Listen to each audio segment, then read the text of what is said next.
चलो बेटा, तो गॉस थ्योरम में मैं पहले थोड़ा आगे बढ़ूंगा, फिर आपको होमवर्क में जो डाउट आए होंगे वो शेयर करूंगा। पहले थोड़ा आगे बढ़ने दो। चलिए, हमारे पास गॉस थ्योरम को पढ़ने के बाद अब उसकी एप्लीकेशन आपका इंतजार कर रही है। गॉस थ्योरम तो पढ़ चुके हैं हम, अब उसकी एप्लीकेशन इंतजार कर रही है कि कैसे हम उसको इस्तेमाल करेंगे। गॉस थ्योरम का जो इस्तेमाल है वो सीखेंगे। तो पहले एक सवाल कर रहा हूं, एक सवाल देखेंगे। Very very very important question. Question है पेज 47 पर 18वां। मेरे पास एनसीईआरटी है, मैं तो हमेशा लेके बैठता हूं। पेज 18 पर, वो सॉरी पेज 47 पर, पेज 47 पर एक क्वेश्चन नंबर। अच्छा ये बताना, अभी अभी स्क्रीन और ये सब साफ आ रहा है ना? ऑडियो वीडियो ठीक आ रहा है ना? ऑडियो वीडियो ठीक। अब आप बताना, वीडियो थोड़ा सा बोर्ड पे रोशनी बढ़ी क्या? देखना बोर्ड पे रोशनी में, अच्छा थोड़ी सी आई। चलिए, तो जो बोर्ड पे दिख रहा है वो थोड़ा सा अच्छा हुआ या नहीं? मैं बिना बात के, अब ठीक है। अच्छा, साइड से, साइड, हाँ रोशनी साइड से। सामने लाता हूँ तो रिफ्लेक्शन आता है बेटा, सामने लाऊं तो रिफ्लेक्शन आता है, ऊपर डालता हूं तो कुछ होता ही नहीं है। चलो, तो पेज 47 पर एग्जांपल 1.18, एक्सरसाइज का 1.18 है, सॉरी एक्सरसाइज का 1.18। क्या कह रहा है बेटा वो सवाल?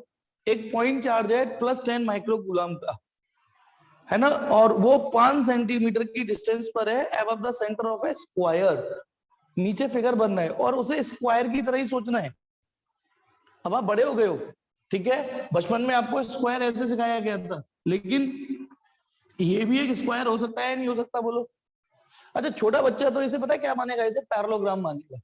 छोटा बच्चा इसे पैरेललोग्राम मानेगा। लेकिन आप बड़े हो चुके हो, आपसे मैंने बोला है कि इसे स्क्वायर मानो, तो आप स्क्वायर ही मानोगे। बस आप इसकी पोजीशन ऐसे मानोगे। ये स्क्वायर ऐसे रखा है बोर्ड के प्लेन में, और ये बोर्ड के प्लेन के परपेंडिकुलर रखा हुआ है। तो ऐसे ही एक स्क्वायर है बेटा, सुनेंगे बेटा एक सवाल। एक स्क्वायर है, ठीक है, 10 सेंटीमीटर उसकी साइड है। स्क्वायर के तरीके से सोचना, उसके सेंटर से 5 सेंटीमीटर की हाइट पर एक चार्ज रखा है +10 माइक्रो कूलम। क्वेश्चन क्या है? एक स्क्वायर है, मैं थोड़ा शेड कर देता हूं इसको, उसने तो नहीं, ये शेड कर दिया मैंने स्क्वायर। एक स्क्वायर है जिसकी साइड 10 है, और इसके सेंटर से 5 सेंटीमीटर की हाइट पर एक 10 माइक्रो कूलम का चार्ज है। तो उसने ये बोला है, what is the magnitude of electric flux through this square. तो पहले एक रफ वर्क बताता हूं, एक रफ नोट, ठीक है, रफ नोट देखेंगे। क्वेश्चन था हमारा ये।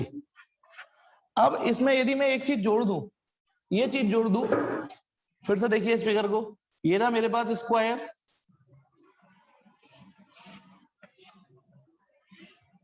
ये रहा मेरे पास स्क्वायर, ठीक है, और ये रहा हमारे पास +10 माइक्रो कूलम चार्ज। ये अब आप बताइए, ये चार्ज है, अपनी आदत से बाज आएगा नहीं, इलेक्ट्रिक फील्ड लाइंस निकालेगा। Electric field line positive charge की इधर भी होंगी, इधर भी होंगी, ऊपर भी होंगी, ऐसे भी होंगी कि नहीं होंगी इलेक्ट्रिक फील्ड लाइंस? अब इलेक्ट्रिक फील्ड लाइन ऐसे भी तो होंगी, ऐसे, थोड़ा 3D में बनाने की कोशिश कर रहा हूं। इलेक्ट्रिक फील्ड लाइन ऐसे भी तो होंगी, देखना, ऐसे भी तो इलेक्ट्रिक फील्ड लाइंस होंगी। तो साफ दिख रहा है कि ऊपर एक फाउंटेन चल रहा है और नीचे एक जाली है, तो इस जाली में से कुछ पानी आर पार हो रहा है, कुछ इलेक्ट्रिक फील्ड लाइन पास हो रही है। तो हमें इस स्क्वायर से फ्लक्स कैलकुलेट करना है, तो चलिए बेटा रफली बात बता रहा हूं। तो फ्लक्स का जो फॉर्मूला है वो E.S इसलिए नहीं लग पाएगा क्योंकि बताना, यहां पर ये देखो पॉइंट चार्ज तो ये रहा, अब इसकी वजह से यहां पर इलेक्ट्रिक फील्ड और इसकी वजह से यहां पर इलेक्ट्रिक फील्ड एक जैसा होगा या अलग अलग होगा? मुझे बताइए, यदि ये पॉइंट ए और ये पॉइंट बी है, तो पॉइंट ए और पॉइंट बी पे इलेक्ट्रिक फील्ड एक जैसा होगा या अलग अलग होगा? सोच के बताना, जवाब देना सोच के, क्योंकि अब आप एक एक लेवल बढ़ते जा रहे हो। जी हाँ बेटा, अक्षर बिल्कुल ठीक, जी हाँ, ये अलग अलग होगा। क्यों अलग अलग होगा? क्योंकि यहां से यहां तक की डिस्टेंस कुछ और है और यहां से यहां तक की डिस्टेंस कुछ और है। और ये पॉइंट चार्ज है, ये पॉइंट चार्ज है। तो ये जो यहाँ यहाँ यहाँ इलेक्ट्रिक फील्ड हर पॉइंट, यानी ये जो स्क्वायर प्लेट है इसकी जाली, जाली से इसे समझाया मैंने पूरा, इसकी हर जगह पर अलग अलग बारिश पास हो रही है। तो ये वाला फॉर्मूला तो तब लगता है ना जब इलेक्ट्रिक फील्ड यूनिफॉर्म और कांस्टेंट हो, तो ये तो मैं लगा ही नहीं पाऊंगा। फिर दूसरा, फिर हम ये नहीं लगा पाएंगे तो ये लगाएं इंटीग्रेशन, हाँ ये लग सकता है, ये लग सकता है, लेकिन कहने में और करने में, कहने में और करने में अंतर है बेटा, ठीक है। हाँ, कहने में और करने में ये वाला फॉर्मूला तो नहीं लगेगा, ये तो समझ में आ गया, ये लग जाएगा। अच्छा ये बताइए क्या है अब, एक्चुअली फिर इस इंटीग्रेशन वाला लग तो जाएगा, कह तो दिया मैंने, लेकिन अब इसे एग्जीक्यूट कैसे करेंगे, क्योंकि ये भी साला बड़ा लूप सा लग रहा है लगाने में। तो चलिए, यदि मैं कहूं मेरे पास इससे सस्ता तरीका है इस सवाल को करने का, तो चलिए उस सस्ते तरीके को देखते हैं। तो बेटा जैसे हम बचपन में कहानियां सुनते थे ना, कोई कि हनुमान जी ने ऐसा कर दिया, तो हनुमान जी की कोई कहानी सुन ली कि उन्होंने संजीवनी बूटी उखाड़ के ले आए, तो हम उनके फैन हो गए, है ना। तो ऐसे ही अब मैं इस सवाल को, पहले तो मैंने डरा दिया आपको, डरा दिया कि यार ये फॉर्मूला लगेगा नहीं, ये लगेगा, है ना। लेकिन मेरे पास इस सवाल को करने का एक सस्ता और आसान तरीका है, गॉस थ्योरम से शुरुआत कर रहा हूं मैं, इसका एग्जैक्ट सॉल्यूशन निकालने की शुरुआत कर रहा हूं। ये क्वेश्चन था ये कि एक स्क्वायर प्लेट है ना, एक स्क्वायर प्लेट है, स्क्वायर प्लेट की तरह ही सोचना बेटा ये, और इसके सेंटर से कुछ हाइट पर, 5 सेंटीमीटर हाइट पर यहां पर एक चार्ज रखा हुआ है, ठीक है, उसका नाम मैंने क्यू रख दिया, क्यू की वैल्यू दे रखी है, क्यू रखा हुआ है। ये साइड कितनी है 10 सेंटीमीटर, ये कितनी है 10 सेंटीमीटर। उसने पूछा है इसमें से कितना फ्लक्स पास करेगा, इसमें से कितना फ्लक्स पास करेगा। अच्छा इस समय हम गॉस थ्योरम लगाने की स्थिति में नहीं है। पता है गॉस थ्योरम क्यों नहीं लगेगी, क्योंकि ये कोई क्लोज सरफेस नहीं है, और गॉस थ्योरम की पहली और आखिरी एक ही शर्त है, गॉस थ्योरम साफ कहती है मैं तभी एक्शन में आती हूँ जब कोई क्लोज सरफेस हो। तो ये तो स्क्वायर प्लेट है, स्क्वायर प्लेट को ही वही पुलिस ने चोर को पकड़ा और खेत में बंद कर दिया, खेत में कोई बंद थोड़ी नहीं होती कोई चीज, तो इसमें गॉस थ्योरम नहीं लगेगी, नहीं लगेगी। लेकिन फिर भी आप सुनना, इसमें क्योंकि गॉस थ्योरम नहीं लगेगी तो हम इसे गॉस थ्योरम से नहीं करेंगे, हम इसे गॉस थ्योरम से करेंगे। ये क्या मास्टर बावरा हो गया, भांग पी रखी है। हम इसे गॉस थ्योरम से नहीं करेंगे, हम इसे गॉस थ्योरम से करेंगे। मतलब समझिए, चालाकी चंट बना देखिए, चालाकी और चंट बने को यूज करते हैं बेटा। पहले इंप्रेशन में इसमें वाकई गॉस थ्योरम नहीं लग सकती, लेकिन इमेजिन करो ये 10 सेंटीमीटर है, ये 10 सेंटीमीटर है, मैं एक 10 सेंटीमीटर की हाइट कंप्लीट करके एक क्यूब इमेजिन कर लूं बेटा, डॉट डॉट बना रहा हूं, आप बस ये फील करिए कि मैंने एक क्यूब इमेजिन कर लिया, मैंने 10-10 सेंटीमीटर। अब फील करना बेटा, दिया तो मुझे ये स्क्वायर था, दिया तो मुझे ये स्क्वायर था 10-10, मैंने 10 सेंटीमीटर की हाइट और ऐड करके एक क्यूब इमेजिन कर लिया। और सुनिए ये दूरी सवाल में 5 सेंटीमीटर दे रखी है, ये 5 सेंटीमीटर दे रखी है। 5 सेंटीमीटर का मतलब, और वो भी इसके सेंटर से, इसका मतलब समझते हो, ये 10 और 10 मैंने इमेजिन कर ली, तो इसका मतलब ये जो चार्ज है वो इस क्यूब के एग्जैक्टली बीच में आ चुका है, एग्जैक्टली बीच में। हमें सवाल ये दिया था पर हमने ऐसे इमेजिन कर ली कि माना हमारे ये क्यूब होता, तो बताइए क्या इस क्यूब में से फ्लक्स निकाल सकते हैं, बताइए। इस क्यूब का तो निकाल, गॉस थ्योरम क्या कहती है, हाँ इस क्यूब का फ्लक्स मैं निकाल दूंगा, इस स्क्वायर प्लेट का नहीं, इस क्यूब में से पास होता हुआ फ्लक्स निकाल दूंगा। तो from Gauss theorem, from Gauss theorem, ठीक है, total electric flux, total electric flux passing through cube, passing through imaginary cube, cube था नहीं, हमने मान लिया, अभी समझ में आ जाएगा, एक इमेजिनरी क्यूब। मेरा क्वेश्चन ये है कि अकॉर्डिंग या from Gauss theorem total electric flux passing through imaginary cube, इस इमेजिनरी क्यूब से फाई टोटल, बताइए गॉस थ्योरम ये कहता है 1/ε0 times the net charge enclose, net charge enclose के नाम पे उसमें सिर्फ क्यू एनक्लोज है, सिर्फ क्यू एनक्लोज है। जल्दी बोलो सबको ये पहली लाइन समझ में आई या नहीं आई, पहली लाइन समझ में आई। और इस शब्द को जरूर देखना, ये जो फ्लक्स है, ये जो फ्लक्स है ये जो फ्लक्स है ये पूरे क्यूब में से पास हो रहा है। अब आप एक बात बताइए, यदि ये कोई, ठीक है, अब आप सिंपल अगली लाइन तो बहुत समझदार बच्चे बता भी देंगे, पूरे क्यूब में इतना फ्लक्स पास हो रहा है, पूरे क्यूब, उस पूरे क्यूब में बेटा इस फाउंटेन की, जैसे समझ लो ये फाउंटेन है तो कुछ पानी इस वाली दीवार से भी निकल रहा होगा, कुछ उधर से, कुछ उधर से, कुछ आर पार, 6 दीवार से निकल रहा है, वो टोटल है। लेकिन एक चीज तुक्का फिट जो होगी, जो इस सवाल में लग गई, बिल्कुल वैसे भी ठीक, एक तुक्का ये कि ये वाला चार्ज इस क्यूब के एग्जैक्टली बीच में है, बिल्कुल कृति, बिल्कुल ठीक, यानी फ्रॉम सिमिट्री, जब ये total from symmetry, therefore from symmetry, symmetry जो बनी हुई है इसमें, from symmetry flux passing through, flux passing through each face of cube. बताइए क्या करना चाहिए, क्या करना चाहिए हमें, जो टोटल फ्लक्स है उसको 1/6 कर देना चाहिए, क्योंकि सभी बिल्कुल 1/6 कर देना चाहिए, जो टोटल फ्लक्स है उसको 1/6 कर देना चाहिए, बस हो गया, हो गया। तो यानी और टोटल फ्लक्स कितना है, Q/ε0, उसमें 6, तो ये आंसर आएगा बेटा। कुछ पल्ले पड़ा आपको या नहीं, जल्दी बोलो, ये है आंसर, ये कि सवाल दिया था ये, हमने उसको ऐसे मैनिपुलेट कर लिया। और सुनो ऐसे एक चीज मैं यहाँ क्लियर कर देता हूँ, क्योंकि आप फिर कई बच्चे ना किस टाइप के क्वेश्चन पूछते, सर यदि मेरी चाची की मूछें होती तो मैं उन्हें चाचा कहता ना, कई बच्चे इस तरीके की इमेजिनेशन जनरेट करते हैं, सर यदि ऐसा नहीं होता तो, है ना।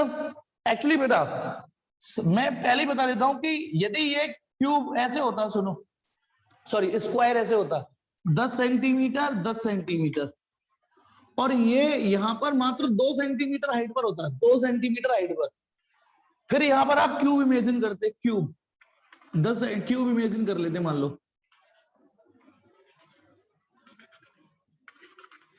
कर लिया, तो पता है आप पहली लाइन को फिर भी लिख सकते थे, पहली लाइन कि इस पूरे क्यूब में से इतना फ्लक्स पास करेगा, पहली लाइन तो बिल्कुल, क्योंकि गॉस थ्योरम ये कहती है चार्ज इनसाइड होना चाहिए, कहीं भी हो, लेकिन जरूरी नहीं है सेंटर पर ही हो गॉस थ्योरम लगाने के लिए। गॉस थ्योरम ये कहती है total electric flux 1/f(sin0) times Q charge जो एनक्लोज कर रखा है।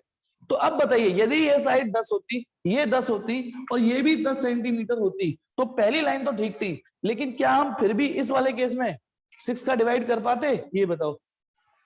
क्या इसमें हर साइड पे बराबर बराबर फ्लक्स पास हो रहा है, नहीं, इसमें क्या है, इसमें सिमिट्री नहीं बन रही, इसमें सिमिट्री नहीं बन रही, इसमें फाउंटेन थोड़ा नीचे आ गया है 2 सेंटीमीटर, यहां से ज्यादा फ्लक्स पास करेगा, उधर कम करेगा, कहीं ज्यादा कहीं कम करेगा।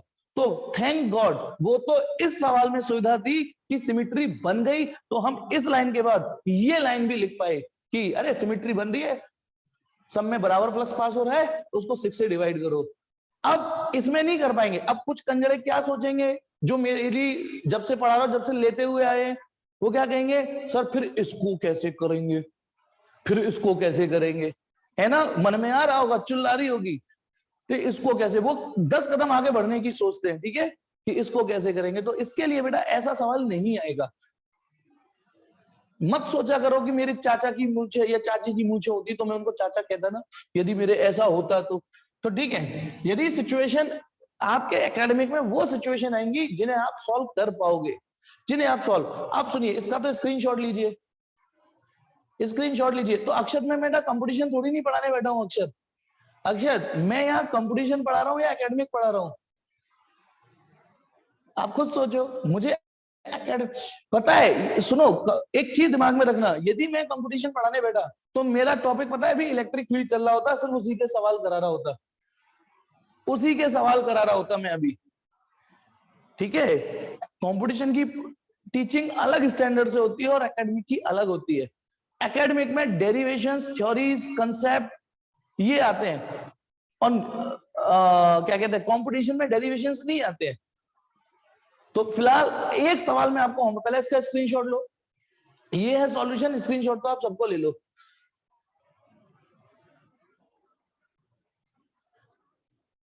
कन्हैया इसका स्क्रीनशॉट मुझे भेज देना, ठीक है, इस वाले का। अब देखिए एक होमवर्क क्वेश्चन मैं दे रहा हूं, एक होमवर्क क्वेश्चन ये दे रहा हूं मैं बेटा कि सपोज करो एक क्यूब है, क्यूब सब लोग सुनना, एक क्यूब है और एक चार्ज यहां रखा है बेटा, यहां रखा हुआ है, ठीक है। तो इस क्यूब से कितना फ्लक्स पास करेगा? मेरा क्वेश्चन सुनना, फिर उल्टा सुनोगे, उल्टा जवाब दोगे। एक क्यूब दे रखा है, ठीक है, ये जो क्यूब दे रखा है, ठीक। अब हरेंद्र देख, मास्टर समझा रहा है ये, और हरेंद्र देख, हरेंद्र ये कहते हैं परेशान कि अच्छे बच्चे मतलब मास्टर की लेने पे तो ले। अब हरेंद्र कह रहा है सर अगले क्वेश्चन में एप्सिलॉन की वैल्यू क्या होगी। अब एक काम करता हूँ हरेंद्र, इसको छोड़ू मैं, इसको चूल्हे में जाने दूं, पहले हरेंद्र की बात सुन लेता हूँ। कौन से अगले क्वेश्चन की, एप्सिलॉन की कौन से क्वेश्चन की, क्या बताऊं, बता बेटा हरेंद्र।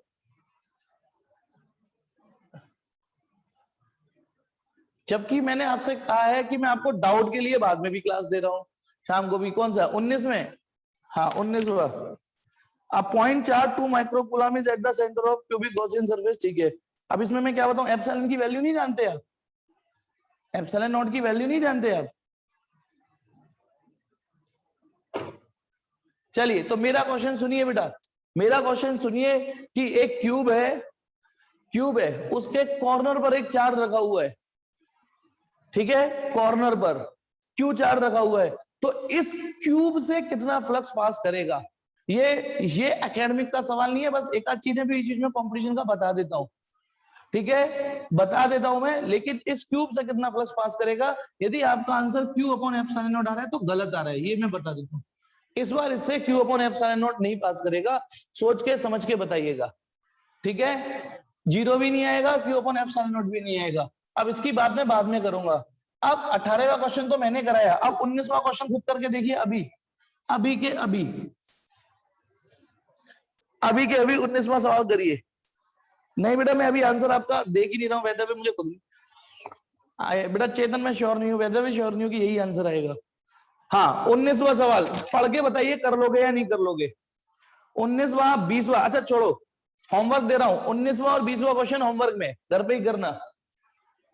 1.19 एक्सरसाइज का 1.20 ये होमवर्क में है क्वेश्चन। चलिए मैं वापस कंटिन्यूटी आ रहा हूं।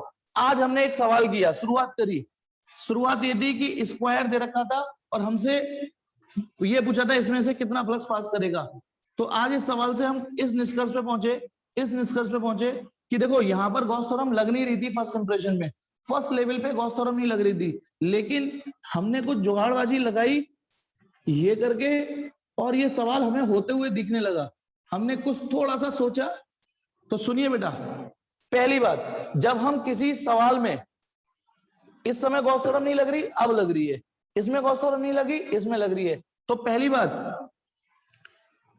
इसको यानी वो क्लोज सरफेस जिसे हम एज गॉस थ्योरम में इस्तेमाल करते हैं, उसको गॉसियन सरफेस भी बोल सकते हो।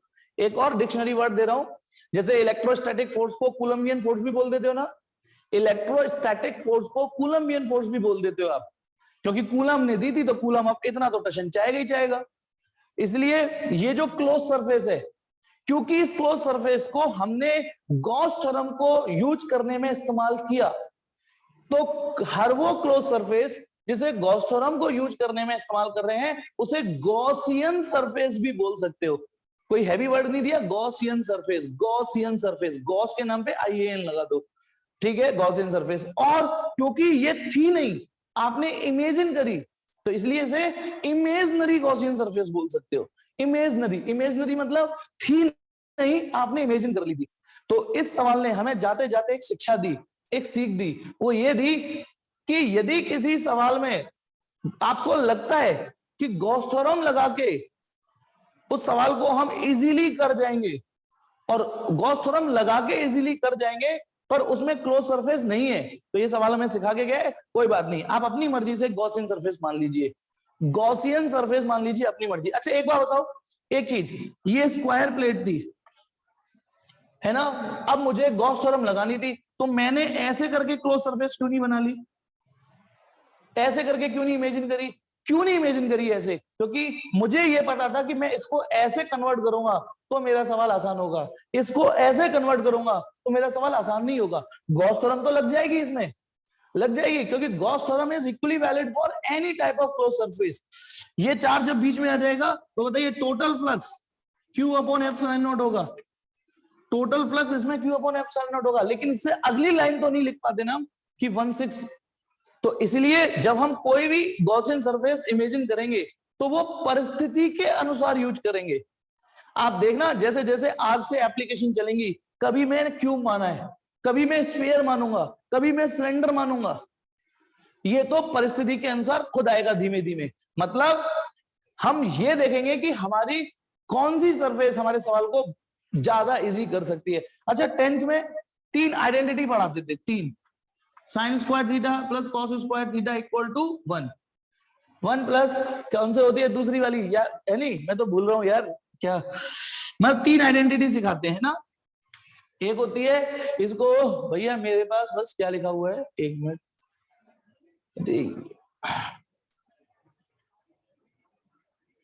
क्यों भाई तेरे पास वीडियो क्यों नहीं आ रही शिखा? तेरा नया फैशन का डाउट आ रहा है, तेरे पास वीडियो नहीं आ रही, तेरे पास वीडियो नहीं आ रही, दोबारा लेफ्ट करके कनेक्ट कर, क्यों नहीं आएगी वीडियो? पैसे पूरे दिए तूने, तूने पैसे पूरे दिए, टेंशन मत ले, आधे थोड़ी नहीं दिए सिर्फ ऑडियो सुनने के। उससे कहो 3 डॉट पे जाओ, कन्या बताता जा, 3 डॉट पे जा और वहां क्लियर कर चल, ठीक है। चलिए एक थी हमारी 1 plus tan square theta equal to sec square theta. भाई एक ये थी 1 प्लस टेन स्क्वायर थीटा और एक थी 1 plus cot square theta equal to cosec square theta. अब आप मुझे बताओ जब 10th में हमने ये पढ़ा था, 10th में तो पढ़ा था, तो कुछ आइडेंटिटी के क्वेश्चन आते थे, क्या कभी कोई मास्टर ये बता पाया आपको कि इन्हें प्रूव करने में कब ये लगेगी, कब ये लगेगी या कब ये लगेगी? क्या सीरियसली बताना, क्या कभी मास्टर आपको ये बता पाया कि इन सवालों में ये लगेगी, इन वाले सवालों में ये लगेगी, इन वाले सवालों में ये लगेगी? कभी कोई नहीं बता पाया होगा। ये तो प्रैक्टिस से आया होगा, जब आपने सवाल प्रूफ करने स्टार्ट किए होंगे, आपके खुद बुद्धि विवेक और प्रैक्टिस से आया होगा कि यार अब हमें ये लगा लेनी चाहिए, यार इस सवाल में हमें ये लगा लेनी चाहिए, इस सवाल में हमें ये लगा लेनी चाहिए। आया समझ में? तो वैसे ही ये धीमे धीमे प्रैक्टिस से आएगा आपको कि कभी हम क्यूब मानेंगे, कभी हम स्फीयर मानेंगे। तो फिलहाल मैं आगे बढ़ रहा हूं ये बोल के कि यदि किसी सवाल में गॉसियन सरफेस नहीं है तो आपको आप मान लीजिए, यदि आपको लगता है कि आपके मानने से आपका सवाल इजी हो जाएगा। तो चलिए हमारी अगली हेडिंग है एप्लीकेशन ऑफ गॉस थ्योरम। और बहुत सारी एप्लीकेशन है, सारी एप्लीकेशन आज नहीं हो पाएंगी, जो आज हो जाएंगी वो आज पढ़ेंगे गॉस, ठीक है। तो हेडिंग है application of Gauss theorem, application of Gauss theorem. और सारी एप्लीकेशन इक्वली इंपॉर्टेंट है। Application of Gauss theorem, application of Gauss theorem, actually बहुवचन में एप्लीकेशंस ऑफ गॉस थ्योरम। अब आप गॉस थ्योरम की एप्लीकेशन थ्योरी में देखिए, सबसे पहली एप्लीकेशन है deduction of Coulomb's law. Important है बेटा ये भी, डिडक्शन ऑफ कूलम्ब्स लॉ।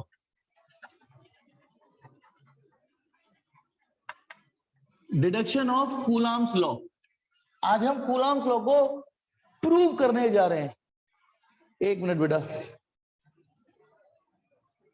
हाँ कूलम्ब्स लॉ को प्रूव करने जा रहे हैं हम, कूलम्ब्स लॉ को, ठीक है। वही कूलम्ब्स लॉ कि यदि ये पॉइंट चार्ज हो, ये पॉइंट चार्ज हो, तो उनके बीच की force K Q1 Q2 upon R square होती है। या ये दो चार्ज हो, एक कैपिटल Q और एक स्मॉल q, और उनके बीच की डिस्टेंस R हो, तो इनके बीच की force K Q Q upon, ये डेराइव करके लाएंगे। अब हम ये डेराइव करके लाएंगे। तो देखिए बेटा सीन ये है कि एक ओरिजिन पे Q चार्ज रखा हुआ है, कैपिटल Q ओरिजिन पे, और उससे R डिस्टेंस पर एक छोटा सा Q और रखा हुआ है P पॉइंट पर, है ना। ये दो चार्ज रखे हुए हैं, रैंडमली रख दिए मैंने बोर्ड पर, एक ये रहा, एक ये रहा, एक ये रहा, एक ये रहा। और जब किसी सवाल में डेरिवेशन में चार्ज की पोलैरिटी नहीं बताऊं मैं, तो वो ऑटोमेटिकली प्लस मान लेना। ये मैं कई बार बोल चुका हूं, स्टैंडर्ड डेरिवेशंस में चार्ज प्लस ही ले लेते हैं। तो अब इनके बीच में हम थोड़ी देर के लिए एक्टिंग करेंगे, थोड़ी देर के लिए एक्टिंग करेंगे कि हम कूलम्ब्स लॉ नहीं जानते। ठीक है, भूल जाओ, याददाश्त चली गई, आप गजनी गजनी खेल गए, सिर्फ कूलाम्स लॉ के लिए गजनी गजनी खेले हो, मतलब आप बाकी कॉन्सेप्ट जानते हो। ठीक है, तो अब देखिए, अब ऋतुराज सर गॉस थ्योरम की मदद से आपको ये प्रूव करने जा रहे हैं कि इन दोनों के बीच की फोर्स के capital q small q upon r square होगी। इसे प्रूव करने के लिए मैं दो चीजें इस्तेमाल करूंगा। पहला, गॉस थ्योरम, दो चीजों का इस्तेमाल करूंगा, गॉस थ्योरम, और दूसरी चीज इस्तेमाल करूंगा, अब मेरे पास कूलाम्स लॉ तो है ही नहीं, सुनेंगे बेटा, कूलाम्स लॉ तो है ही नहीं, क्योंकि जब आप देखो, पाइथागोरस थ्योरम प्रूव करने के लिए आप पाइथागोरस थ्योरम नहीं यूज कर सकते, ये तो आप जानते ही हो। ठीक है, तो अब आपके पास कूलाम्स लॉ है ही नहीं, लेकिन फोर्स का एक फॉर्मूला जरूर है, फोर्स का पता है एक फॉर्मूला जरूर है कि यदि Q charge E electric field में पड़ा हो, याद आया, यूनिवर्सल फॉर्मूला हो रही है, जब Q charge E electric field में पड़ा हो तो वो क्यू ही फोर्स महसूस करता है। सर कैपिटल क्यू भी पॉइंट चार्ज, हाँ दोनों ही पॉइंट चार्ज है बेटा, दोनों ही पॉइंट चार्ज है। ठीक है, तो सुनेंगे बेटा, हमारे पास एक फॉर्मूला तो है ना फोर्स का, कूलाम्स नहीं है तो क्या हुआ, कूलाम्स लॉ नहीं है तो क्या हुआ, एक यूनिवर्सल फॉर्मूला जरूर है कि जब Q charge E electric field में पड़ा हो तो वो कितनी फोर्स महसूस करता है, क्यू ई। अब थोड़ी देर के लिए सब लोग सुनेंगे, मैंने इस क्यू से कहा कि तू ना थोड़ी देर के लिए घूम के आ, तू थोड़ा घूम के आ, तो मैंने मिटा दिया, आएगा आएगा यहीं पे आएगा, मैंने मिटाया सिर्फ इसलिए ताकि आपका ध्यान सिर्फ इतने इतने पे जाए। अब मुझे बताइए, पॉइंट पी पे इलेक्ट्रिक फील्ड है या नहीं है, ये बताओ, सिर्फ ये बताइए, पॉइंट पी पे इलेक्ट्रिक फील्ड होगा या नहीं होगा, पॉइंट पी पे इलेक्ट्रिक फील्ड होगा कि नहीं होगा। अब यही नहीं पता हम में से कई लोगों को, तनीषा को पता है कि है, प्रिंस को पता है, यानी इतने में से दो बच्चों को पता है कि यहाँ इलेक्ट्रिक फील्ड होगा। अब इतनी देर में आप चैट टाइप करते रहो। हाँ तो बेटा सुने, यहां पर इलेक्ट्रिक फील्ड होगा, बिल्कुल होगा, ठीक है ना, यहां पर इलेक्ट्रिक फील्ड होगा, इसकी वजह से, क्या मैं ये पूछ सकता हूं, इसकी वजह से यहां इलेक्ट्रिक फील्ड कितना होगा, बताइए, इसकी वजह से यहां इलेक्ट्रिक फील्ड होगा, कोई बताएगा कितना होगा। एक चीज मुझे करेक्ट करनी है आपकी, कितना, किधर नहीं, कितना। तो कई लोगों ने आंसर दिया, बहुत से लोगों ने, कितना इलेक्ट्रिक फील्ड होगा, के क्यू अपॉन आर स्क्वायर। क्यों, ये क्यों होगा बताना, क्योंकि ये पॉइंट चार्ज है। तो सुनिए बेटा, अब मैं जो बोल रहा हूं उसे धीमे धीमे सुनना, ताकि मैं आपकी एक चीज क्लियर कर सकूं।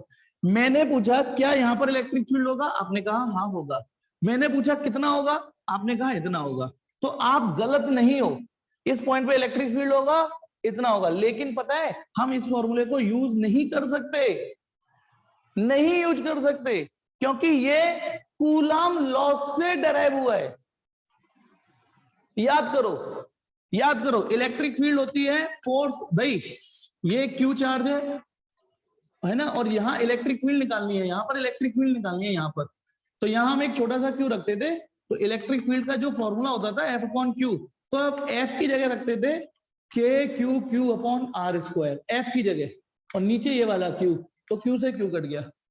तो याद करो, ये वाला जो फॉर्मूला आज आप पढ़ रहे हो, ये जो फॉर्मूला पढ़ रहे हो, ये खुद कूलाम लॉ से आया है, तो फिर हम इसे यूज कैसे कर सकते हैं, कूलाम्स लॉ प्रूव करने के लिए कूलाम्स लॉ नहीं ले सकते ना, तो इसीलिए अब आपको थोड़ी देर के लिए ये भी एक्टिंग करनी पड़ेगी कि भले ही ये पॉइंट चार्ज है, भले ही आप आज से पहले ये जानते थे कि पॉइंट चार्ज की इलेक्ट्रिक फील्ड के क्यू अपॉन आर स्क्वायर होती है, लेकिन क्योंकि यहां आप कूलाम्स लॉ डिड्यूस करने जा रहे हो, तो अब आपको ये एक्टिंग करनी पड़ेगी, ऐसे एक्टिंग करनी पड़ेगी कि भैया यहाँ पे इलेक्ट्रिक फील्ड की खुशबू तो आ रही है, पर हमें ये नहीं पता कितना है।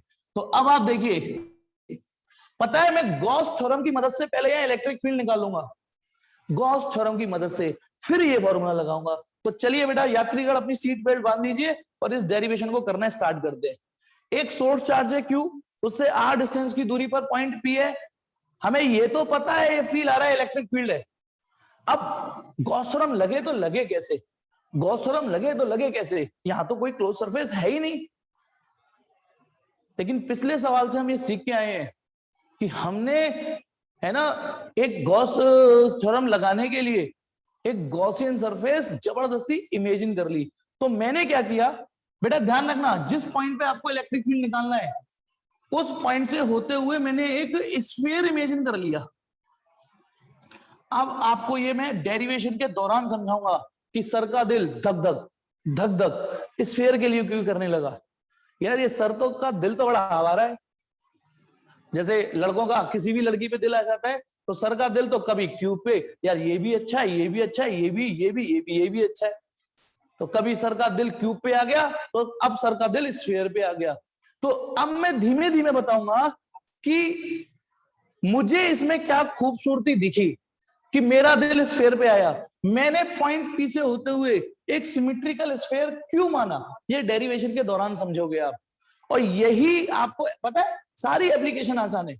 बस आपको उन एप्लीकेशन में ये देखना है, ये सीखना है कि कभी सर स्फीयर मान लेते हैं, तो कभी सिलेंडर मान लेते हैं, कभी क्यूब मान लेते हैं। ये धीमे धीमे आ जाएगा। लेकिन मैंने जो स्फीयर माना है वो सिमेट्रिकल माना है, मतलब इस स्फीयर का हर पॉइंट इससे बराबर दूरी पर है, आर आर आर आर दूरी पर। तो मैंने एक इमेजनरी स्फीयर मान लिया। तो नोट जब आप देखोगे तो यहां लिखना होगा imaginary Gaussian surface, imaginary Gaussian sphere. अब मुझे बताइए, एक स्फीयर मान लिया, ये रहा सोर्स चार्ज, ये रहा पॉइंट पी से होते हुए मैंने एक स्फीयर मान लिया सिमेट्रिकल। अब मुझे बताइए, अब हम कोई गॉस थ्योरम प्रूफ नहीं करेंगे, यूज करेंगे। बताइए गॉस थ्योरम ये कहती है कि बताना, गॉस थ्योरम की पहली लाइन यही तो है, E डॉट ds ये क्या इक्वल टू, बताइए एक्चुअली पहली लाइन ये है फाई इक्वल टू, पहली लाइन गॉस थ्योरम की बताइए, एक मिनट, टोटल इलेक्ट्रिक फ्लक्स, यहां से शुरू कर रहा हूं, total electric flux passing through this sphere is equal to Q upon epsilon naught. बोलो गॉस थ्योरम की पहली लाइन यही तो है कि नहीं, कि इस स्फीयर, बाकी बेटा तमीज की लैंग्वेज आपको नोट्स में मिलेगी। पता है क्या मिलेगी, इसके बारे में लिखा हुआ मिल जाएगा, इसके बारे में लिखा हुआ मिल जाएगा कि consider a imaginary Gaussian sphere of radius r enclosing the charge symmetrically. अब आप बताओ ये क्या चीज है, it is a total electric flux passing through this imaginary sphere, क्योंकि इस स्फीयर के अंदर मात्र क्यू चार्ज एनक्लोज है। इस क्यू को, इस फाई को ऐसे लिख सकते हो, E dot ds equal to Q upon epsilon naught. एक बार मैं आपको आपका टास्क रिवाइज करा दूं, आपको करना क्या है, आपको इस पॉइंट पर इलेक्ट्रिक फील्ड निकालना है, इस पॉइंट पर। फिर ये इससे अगली लाइन समझ में आ गई। अब मुझे ये दोनों के बीच में डॉट खोलना है। तो बेटा सबसे पहले एक छोटा सा एरिया लीजिए, ये मैंने एक छोटा सा एरिया लिया, समझ गए होगे, अब तो यूज टू हो गए होगे ये कैसा एरिया है। ये एक सर्किल बनाया है जो आधा आगे और आधा पीछे। बताइए इस पॉइंट पी पे ये जो नॉर्मल जाएगा ऐसे जाएगा ना, एन कैप नॉर्मल ऊपर जाएगा ना। अच्छा इलेक्ट्रिक फील्ड, अच्छा ये जो सरफेस है, ये जो हल्की सी छोटी सी सरफेस है जो इस स्फीयर पर ही मान लिया मैंने, बताइए इसमें से इलेक्ट्रिक फील्ड लाइन पार हो रही है। तो इलेक्ट्रिक फील्ड लाइन तो और भी आसान, एक पॉजिटिव टेस्ट चार्ज रखो यहाँ पे, और ये प्लस क्यू तो है ही, पॉजिटिव टेस्ट चार्ज रखोगे तो वो ऐसे भगेगा, और जिधर पॉजिटिव टेस्ट चार्ज भगता है वही इलेक्ट्रिक फील्ड लाइंस होती हैं, इलेक्ट्रिक फील्ड होता है। ऐसी इलेक्ट्रिक फील्ड आप कहीं भी बना सकते हो, कहीं भी, लेकिन क्योंकि आप इस पे कॉन्सेंट्रेट करिए। तो बताइए E और ds के बीच का एंगल कितना है, इस फिगर को देख के बताइए E वेक्टर और ds वेक्टर के बीच का एंगल कितना है, 0। और एक मजे की बात, स्फीयर बेटा काजल 180 क्यों हुआ, देख नॉर्मल आउटवर्ड डलेगा और इलेक्ट्रिक फील्ड यू है, तो इन दोनों के बीच का एंगल 0 ही तो हुआ, ठीक है 0 ही तो हुआ बेटा। अब आ जाओ, तो सबसे पहले मैं, एक मिनट ध्यान देना, कल वाली बात फिर से रिवाइज करा रहा हूं, E ds cos theta equal to, अभी थीटा खोलूंगा, पहले मैंने इसको E ds cos थीटा लिख दिया, लेकिन ध्यान रखना मैंने पूछा थीटा कितना है, तो हम में से कई लोगों ने बोला कि सर 0। तुक्के में सही हो गया। कैसे तुक्के में सही हो गया, क्योंकि कल मैंने एक बात बताई थी, जब आप d phi equal to E dot ds और phi equal to integration of E dot ds, सुनेंगे सब लोग, यदि आप इसको खोलोगे E ds cos थीटा और इसको खोलोगे तो ये भी E ds cos थीटा, लेकिन इस थीटा को और इस थीटा को खोलने में अंतर होता है बेटा, इस थीटा को और इस थीटा को खोलने में अंतर होता है। यह है मात्र स्मॉल फ्लक्स, मात्र छोटा सा एरिया, मतलब आपने सिर्फ जिसको देखा है उसको देख के एंगल खोल दीजिए। हमने इसको देखा, छोटा सा एरिया, छोटे से प्लस, छोटा सा एरिया देखा, वो एंगल खोल दिया 0। लेकिन जब आप इसमें एंगल खोलते हो और यहां कुछ एंगल रखते हो, तो सोच समझ के रखना, आप पूरे इंटीग्रेशन की जिम्मेदारी ले रहे हो। तो क्या यदि मैं यहां एंगल 0 रख दूं, तो क्या हर जगह एंगल 0 बन रहा है? यदि यही हरकत जो मैंने यहां करी है, ये हरकत मैं रैंडमली इस स्फीयर के किसी पोर्शन पे करूं, तो बेटा इस स्फीयर में ये तुक्का मिल गया। यदि मैंने ये जो हरकत यहां करी है, ये हरकत रैंडमली बेटा मैं यहां करता, सब लोग देखना, मान लो मैं यहां करता, ठीक है, यहां, तो इसका एरिया वेक्टर इधर जाता ना, इलेक्ट्रिक फील्ड तो ऐसे जाता। अच्छा, इलेक्ट्रिक फील्ड ऐसे कैसे गया? यूं इलेक्ट्रिक फील्ड ड्रॉ करना तो आता है ना आपको। इलेक्ट्रिक फील्ड, ये लंबा सा एरो कैसे खींच देता हूं मैं, यहां पर एक पॉजिटिव टेस्ट चार्ज रखिए, और जिधर पॉजिटिव टेस्ट चार्ज भगेगा, जिधर पॉजिटिव टेस्ट चार्ज भगेगा उधर इलेक्ट्रिक फील्ड होता है। अब इधर नॉर्मल डाल दीजिए, तो बेटा गौर से देखिए, तुक्का फिट हो गया। आप इस सिचुएशन को देखिए, आपस का एंगल 0 है और इधर भी ए और डीएस का बीच का एंगल 0 है। इस स्फीयर पे दिल आने का पहला रीजन तो ये था, एक तो कि दो रीजन थे मुझे इस स्फीयर में, दो खूबसूरती अच्छी लगी। पहली चीज तो ये अच्छी लगी कि इस स्फीयर में हर जगह एंगल 0 मिल जाएगा, थैंक गॉड। सबसे पहले तो यहां 0 लिखने को मिला। दूसरी खूबी बताऊंगा। मुझे बताइए, ये बचा हमारे पास ईडीएस, क्योंकि cos 0 तो 1 हो गया, cos 0 तो 1 हो गया। अब मुझे बताइए बेटा, हाँ अब गौर से सुनना जो मैं बोल रहा हूं, मैं किसका इंटीग्रेशन कर रहा हूं? इलेक्ट्रिक फील्ड का विद रिस्पेक्ट टू सरफेस।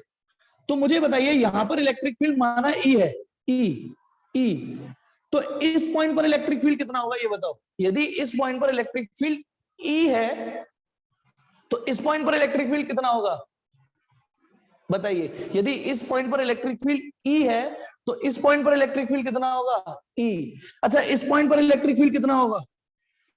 ई। इस पॉइंट पर इलेक्ट्रिक फील्ड कितना होगा? ई। तो सुनिए, मेरा जो दिल धक धक स्फीयर के लिए करने लगा, उसका दूसरा रीजन ये है कि मैंने जो स्फीयर चुना है, उसकी सरफेस के हर पॉइंट पर, उसके हर पॉइंट पर इलेक्ट्रिक फील्ड की वैल्यू सेम होगी। और ये बात हम क्यों कह पा रहे हैं? सिर्फ सिमेट्री देख के, कि ये चार्ज है क्यू जो कि सेंटर पे पड़ा है। हमें नहीं पता यहाँ इलेक्ट्रिक फील्ड कितना होगा, हमें नहीं पता, लेकिन इतनी बुद्धि तो हम रखते हैं कि जो सिमेट्री बनी हुई है, जितना इलेक्ट्रिक फील्ड इसने यहाँ बनाया होगा, उतने इलेक्ट्रिक फील्ड उसने यहाँ बनाया होगा, उतने इलेक्ट्रिक फील्ड इसने यहाँ बनाया होगा। तो इंटीग्रेशन का नियम कानून ये कहता है कि जो चीज उस इंटीग्रेशन के दौरान फिक्स हो गई हो, कांस्टेंट हो गई हो, उसे आप बाहर ले लीजिए। अब आप बताइए, ई क्यों बाहर आया? ई क्यों बाहर आया? क्योंकि आपने गॉसियन सरफेस मानी ही ऐसी थी, आपने गॉसियन सरफेस मानी ही ऐसी थी। सुनिए मेरी बात, यदि ये सिचुएशन होती, ये रहा प्लस क्यू, ये रहा पॉइंट पी, मैं पॉइंट पी से होते हुए नहीं, मैं तो ऐसे मानूंगा, पॉइंट पी से ऐसे मानूंगा मैं तो। चलो मान ली सर गॉस थ्योरम तो इसके लिए भी लगेगी, हाँ बिल्कुल लगेगी, पर पता है इसमें अब आपके लिए रास्ते में क्या कांटा फंसेगा? जब आप इस लाइन पे आओगे, यहां तक आ भी गए जैसे, तो क्या इसके, हाँ बेटा, मेरी बात समझिएगा, एक एक बारीकियों को समझिएगा। हाँ हाँ बेटा नमन, इसको स्फेरिकल सिमेट्रिक बोलते हैं। अब सुनना, क्या मैं, जैसे मैंने इस क्यू को चारों ओर स्फीयर से घेरा मार दिया, फील्डिंग लगा दी इसकी स्फीयर से, यदि मैं इसी क्यू को ऐसे करके घेरता, तो बताना क्या यहां पर ये जो मैंने डॉट लगा रखे हैं, इस इमेजिनरी सरफेस के हर पॉइंट पर ई सेम होता? ये बताइए, क्या इन पॉइंटों पर ई एक जैसा होता? नहीं होता ना, नहीं होता, ठीक है। अब आप बताइए, जब इलेक्ट्रिक फील्ड एक साथ नहीं होता, तो पता है आपके लिए जो इसमें सुविधा मिल गई, इसमें पता है क्या सुविधा मिली? क्योंकि मैंने माना ही एक ऐसा स्फीयर था जिससे कि ई सेम था और बाहर आ गया, ई बाहर आ गया। भले ही मुझे और आपको ई की वैल्यू नहीं पता, लेकिन ई सिमेट्रिकली होने की वजह से बाहर आ गया। तो इसके बाहर आने का फायदा ये है, इधर ये भाई साहब बाहर आए, उधर ये इंटीग्रेशन निबट गया, क्योंकि डीएस का इंटीग्रेशन तो एस हो गया। इसके बाहर आते ही इंटीग्रेशन निबट गया, इसके बाहर आते ही इंटीग्रेशन निबट गया। तो बेटा मैं आगे की लाइन बाद में बताऊंगा, जैसे ही ये एप्लीकेशन खत्म हो रही है, अभी तो रह गई, अभी कौन सा कूलम्ब्स लॉ प्रूव हो गया, लेकिन जहां ये एप्लीकेशन खत्म हो रही है वहां एक नोट मिलेगा, नोट्स में मैं उसे समझा रहा हूं, फिर आप उसे पढ़ना। उस नोट्स में ये लिखा हुआ है, हिंदी सुनना, हिंदी इंग्लिश मिक्स, कि यदि किसी एप्लीकेशन को करने के दौरान यदि वहां कोई भी क्लोज सरफेस नहीं है, कोई भी क्लोज सरफेस नहीं है, तो आप you can imagine any convenient Gaussian surface, any convenient कोई भी कन्वीनियंट गॉसियन सरफेस इमेजिन कर लेना। The imaginary Gaussian surface should be such, जो आपने इमेजिन करी है should be such that every point of which at every point of its surface electric field should be same। कोशिश ये करना कि ऐसी सरफेस इमेजिन करना जिसके हर पॉइंट पर E सेम हो। E सेम होने का फायदा आपको ये मिलेगा कि आप इंटीग्रेशन के दौरान E बाहर आ जाएगा, और अगर इंटीग्रेशन से E बाहर आएगा, इंटीग्रेशन फटाफट निबट जाएगा। तो बताइए नोट्स में जो लाइन लिख रही है इस एप्लीकेशन के खत्म होने पे, पढ़िए, 30 सेकंड दे रहा हूं, 30 सेकंड लीजिए और बताइए वो जो इसके बाद है वो समझ में आई या नहीं आई।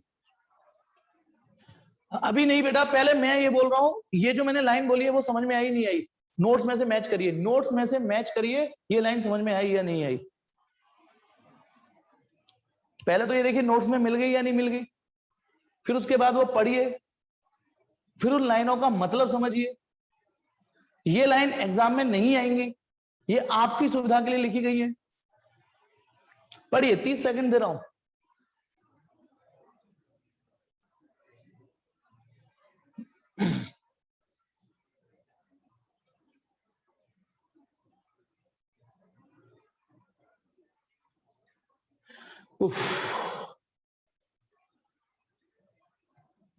अब देख खुशी, तू फिर आगे बढ़ गई। अभी ऐसा क्यों लगता है कि स्फीयर भी होगा? आगे वेट करो। अच्छा, इस एप्लीकेशन से ऊपर होगी तो नीचे होगी ये नहीं कह सकता। हो सकता है बेटा, प्रिंस ये कह रहा है कि ये जो लाइन मैंने बोली है वो शायद नीचे ना होके इसके ऊपर है, तो बेटा इसके ऊपर होंगी, सॉरी, तो इसके ऊपर होगी वो लाइन। हाँ, एक बार सॉरी बोलूंगा मैं, इसके नीचे ना होके इसके ऊपर होंगी। अब नोट्स बेटा पिछली साल की बात है ये, तो वो लाइन मिल गई ना सबको?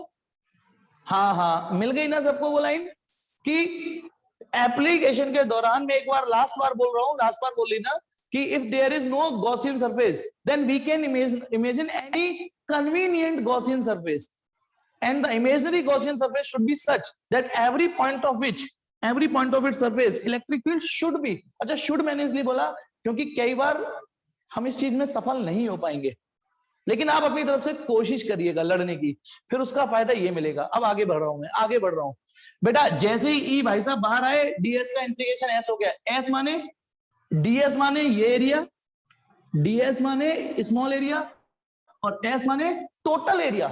टोटल एरिया कितना है बोलो?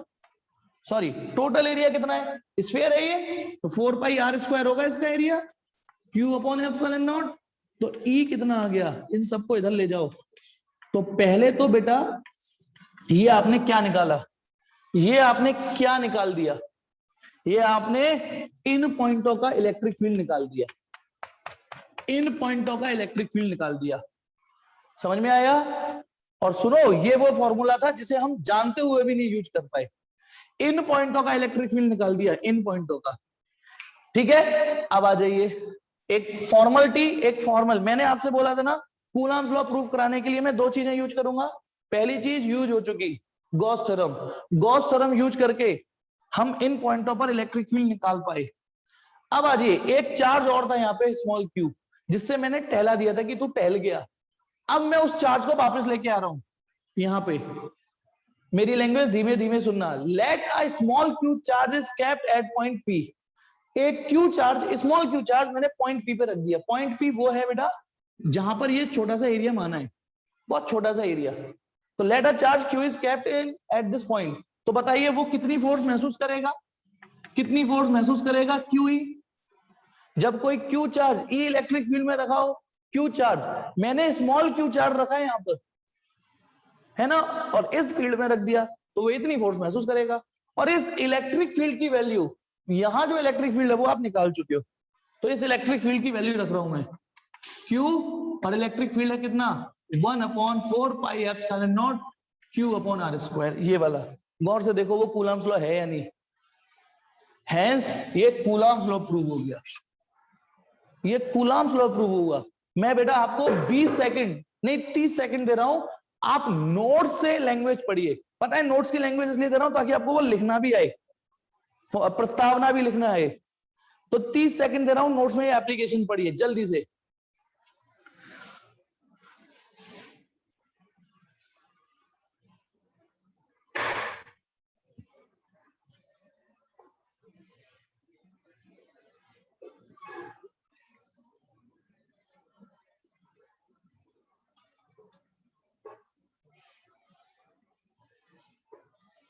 एक एक लाइन पढ़िएगा प्लीज बेटा।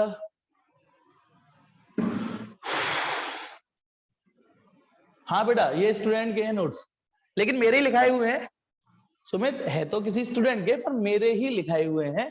जैसे मैं आपको ऑफलाइन पढ़ा रहा होता तो नोट्स लिखवा रहा होता, ठीक है, लिखवा रहा होता, तो बस उसी में से ले लिए एक बच्चे से। होप कि आपको बेटा ये वाली एप्लीकेशन समझ में आई होगी, ठीक है। अब अगली एप्लीकेशन के लिए तैयार हो जाइए, ठीक है। हाँ इस साल मैंने ये बोला था जो टॉप मारेगा उसके नोट्स मैं लूंगा। हाँ तो अब अगली एप्लीकेशन के लिए तैयार हो जाइए, क्योंकि थोड़ी सी लेवल बढ़ने वाला है, थोड़ा सा लेवल बढ़ने वाला है। वो है बेटा दूसरी एप्लीकेशन। दूसरी एप्लीकेशन ये है कि हम यदि आपको एक यूनिफॉर्म डेंसिटी का स्ट्रेट वायर दें, देखो ये रहा स्ट्रेट वायर, ठीक है, स्ट्रेट वायर, और इस पर यूनिफॉर्मली चार्ज डिस्ट्रीब्यूट है, यूनिफॉर्मली यानी एक ही तमीज से ये चार्ज फैला हुआ है। ओब्वियसली बेटा जब वायर पे चार्ज फैला हो तो उसे लीनियर चार्ज डेंसिटी बोलते हैं। तो मुझे ये बताइए यहां पर इलेक्ट्रिक फील्ड होगा या नहीं होगा, पहले तो ये बताइए होगा या नहीं होगा, यहां पर इलेक्ट्रिक फील्ड होगा या नहीं होगा। इस पॉइंट पर इतनी बड़ी अगरबत्ती जल रही है, सोचो अब तो इतनी बड़ी अगरबत्ती जल रही है तो यहाँ इलेक्ट्रिक फील्ड नहीं होगा। तो क्वेश्चन ये है कि यहां पर इलेक्ट्रिक फील्ड कितना होगा, कि यदि हम आपको एक वायर दें। अब आप देखना आपका लेवल कैसे बढ़ रहा है, आप पॉइंट चार्ज की इलेक्ट्रिक फील्ड निकालना सीख चुके हो, आप डायपोल की इलेक्ट्रिक फील्ड निकालना सीख चुके हो कि नहीं। आज आपसे ये बोला जा रहा है कि यदि हम एक यूनिफॉर्म चार्ज डेंसिटी का स्ट्रेट वायर दे तो उससे आर दूरी पर, उससे कुछ दूरी पर यदि ये पॉइंट पी है तो यहां इलेक्ट्रिक फील्ड कितना होगा। लेकिन इसमें एक चीज और ऐड है, वो ये कि ये जो वायर है वो इनफाइनाइट लेंथ का है, इनफाइनाइट लेंथ का है। अब ये इनफाइनाइट लेंथ क्या होती है वो भी समझा देता हूं।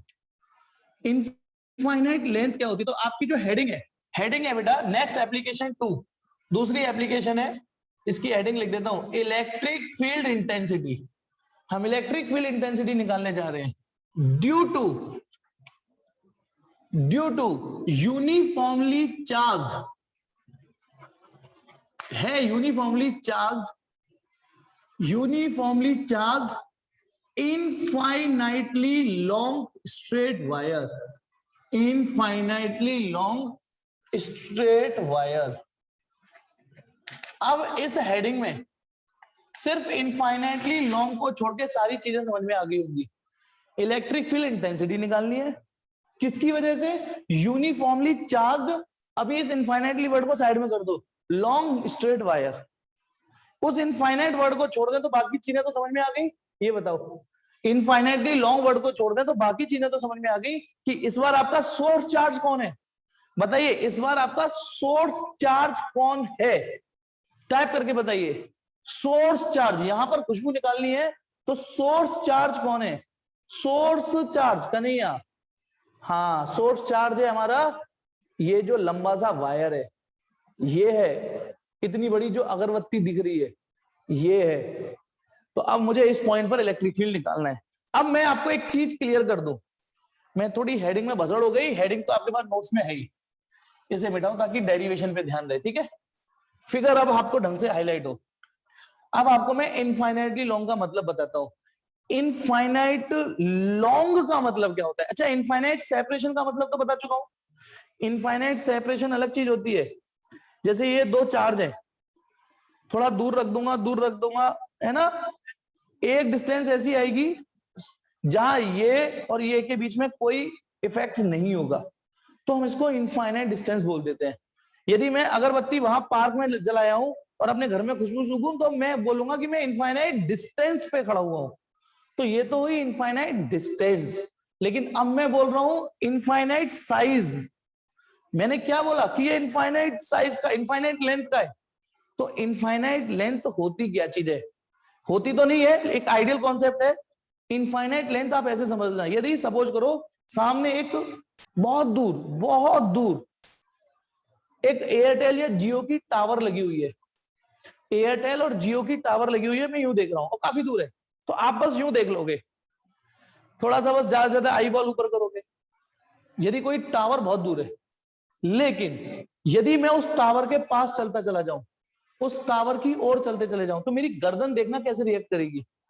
मैं पास आता जा रहा हूं, काफी पास आ चुका हूं, तो मेरी गर्दन देखना, मैं कैमरे में आ पा रहा हूं नहीं? तो अब पता ना मेरी गर्दन ने किस तरीके से रिएक्ट किया। हाँ, वीआई को भूल गया मैं जल्दी बोलो।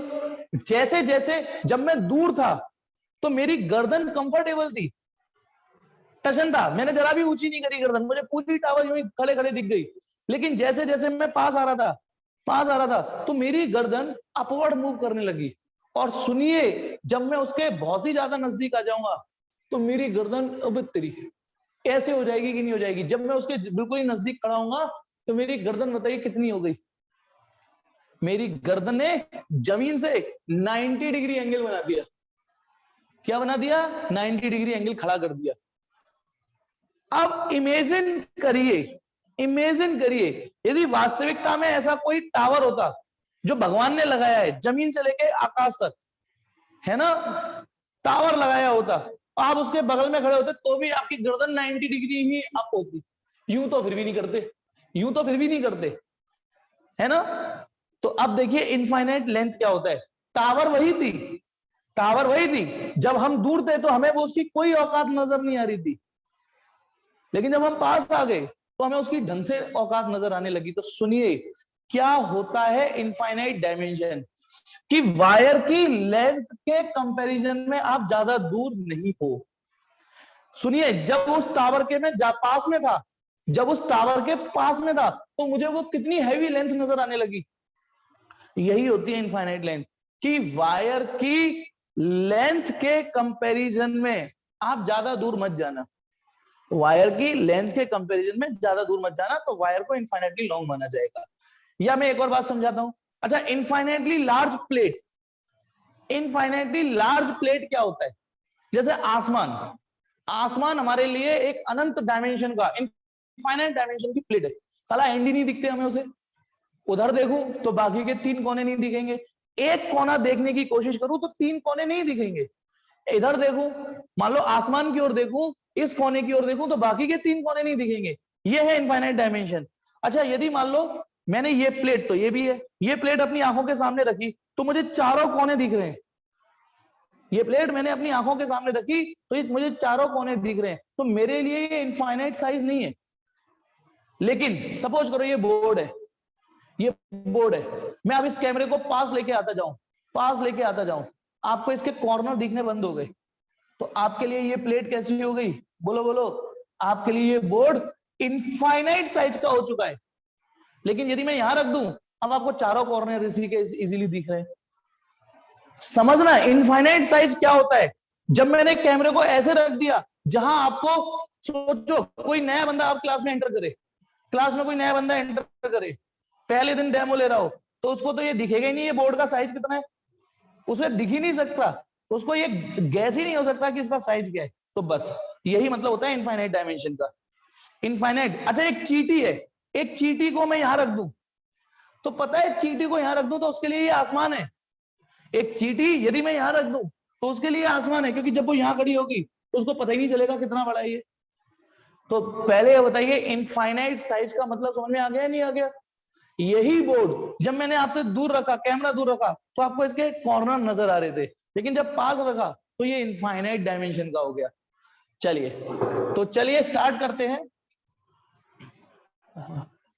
अच्छा, बढ़िया पढ़ा लेता हूं ना मैं, इसका मतलब जिस हिसाब से आप लोग तारीफ फेंक के मारते हो, हाँ मार दिया करो थोड़ा सा, मैं भी फिर मोटिवेट हो जाऊंगा। ठीक, चलिए 71, दो बच्चे कहाँ गए भाई? चलिए,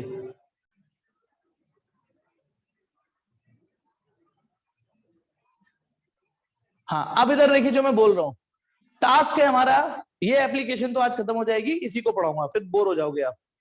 टॉपिक है, एक बार फिर से हेडिंग मैनेज कर दो, एक इनफाइनाइटली लेंथ का यूनिफॉर्मली चार्ज, ठीक है, हाँ थैंक यू बेटा, थैंक यू।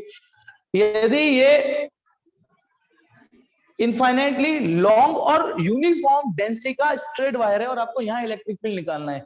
अब आप यात्रीगण अपनी पेटी बांध लीजिए, आप देखिए ये टेक ऑफ लेने जा रहा है। सबसे पहले यहाँ इलेक्ट्रिक फील्ड निकालना है मुझे यहाँ पे, और गॉस थ्योरम की एप्लीकेशन है तो गॉस थ्योरम लगाएंगे, पर गॉस थ्योरम लगे तो लगे कैसे, क्योंकि यहाँ तो कोई क्लोज सरफेस है ही नहीं, यहाँ तो कोई क्लोज सरफेस है ही नहीं, तो कोई बात नहीं, पिछले एक दो एग्जाम्पल से हम सीख चुके, हमें घबराना नहीं है। यदि क्लोज सरफेस, अच्छा सुनिए एक डायलॉग याद कर लीजिए, डायलॉग पिछले दो एग्जाम्पल से, यदि किसी सवाल में क्लोज सरफेस है, यदि किसी सवाल में क्लोज सरफेस है तो ये अच्छी बात है, और यदि किसी सवाल में क्लोज सरफेस नहीं है तो ये और अच्छी बात है। अब बताओ और अच्छी बात कैसे हो जाएगी? मेरा डायलॉग फिर से सुनिए, यदि किसी सवाल में क्लोज सरफेस है तो ये अच्छी बात है, और यदि किसी सवाल में क्लोज सरफेस नहीं है तो ये और अच्छी बात है। बताता हूं और अच्छी बात कैसे, जैसे इसमें क्लोज सरफेस नहीं थी, या इसमें क्लोज सरफेस नहीं थी, इसमें है ना, हाँ, क्योंकि यदि किसी सवाल में क्लोज सरफेस नहीं है तो हमें इमेजिनेशन करने की छूट मिलेगी ना। बिल्कुल ठीक जवाब दिया कई लोगों ने, क्योंकि वेरी गुड, मैं बताता हूं किस किस लोगों ने, बिल्कुल, अरे वाह, मैं एक मिनट, कई सारे नाम थे, इस बार तो नाम बोलना चाहूंगा, किस किसने जवाब दिया। हम ये यहां से स्टार्ट हुआ, ये कन्हैया से स्टार्ट हुआ, हम इमेजिन कर लेंगे कुछ भी, वेदव्य ने भी किया, तब हम अपने मन की लेंगे, फिर तहसीन कौन है भैया, क्योंकि हम इमेजिन कर लेंगे, कार्तिकेय हम उसे अपने हिसाब से इमेजिन कर लेंगे, किसी क्लोज सरफेस पर, बिल्कुल बिल्कुल बिल्कुल, सुमित, मृदु, ठीक। चलो अब इतने नाम बहुत हैं, इन लोगों ने ठीक जवाब पकड़ा। यदि किसी सवाल में क्लोज सरफेस है तो आपको तो साला उसी के हिसाब से सोचना पड़ेगा, लेकिन किसी सवाल में क्लोज सरफेस नहीं है तो तुम अपने मन की कर सकते हो, अपने मन से इमेजिन करोगे। और आप जानते हो, यदि आप थोड़े से भी स्मार्ट हुए तो जब आप इमेजिन करोगे, आप इमेजिन करोगे तो आप अपनी सुविधा के अनुसार इमेजिन करोगे, ऐसी इमेजिन करोगे जो आपको सुविधाजनक स्थिति हो। तो बेटा जब हम इमेजिन करते हैं तो हम श्रद्धा कपूर और आलिया इमेजिन करते हैं, रानू मंडल थोड़ी नहीं इमेजिन करते। जब इमेजिनेशन की पावर हमें दी जाएगी तो हम रानू मंडल को थोड़ी नहीं इमेजिन करते। तो वही चीज, तो किसी एक डायलॉग सुनना, यदि किसी सवाल में क्लोज सरफेस है तो ये अच्छी बात है, और नहीं है तो ये बहुत अच्छी बात है। अब इसमें कोई भी क्लोज सरफेस नहीं है तो ये बहुत अच्छी बात है। अब देखिए ऋतुराज सर क्या इमेजिन करेंगे, यार गॉस थ्योरम लगानी है, सर ने कहा है कि गॉसियन सरफेस इमेजिन कर लेना, सर ने ये भी बताया है कि ऐसी सरफेस इमेजिन करना जो आपके लिए आगे जाके कांटे ना पैदा करे, आपका इंटीग्रेशन आसान करे। तो सर ने इस पॉइंट से होते हुए एक एमआई लेंथ का सिलेंडर इमेजिन कर लिया, सिलेंडर इमेजिन किया है। इस बार सर का दिल सिलेंडर पे आ गया, साला सर का दिल है या पता नहीं क्या, किसी को भी बिठा लेते हैं, कभी क्यूब तो कभी स्फीयर तो कभी सिलेंडर।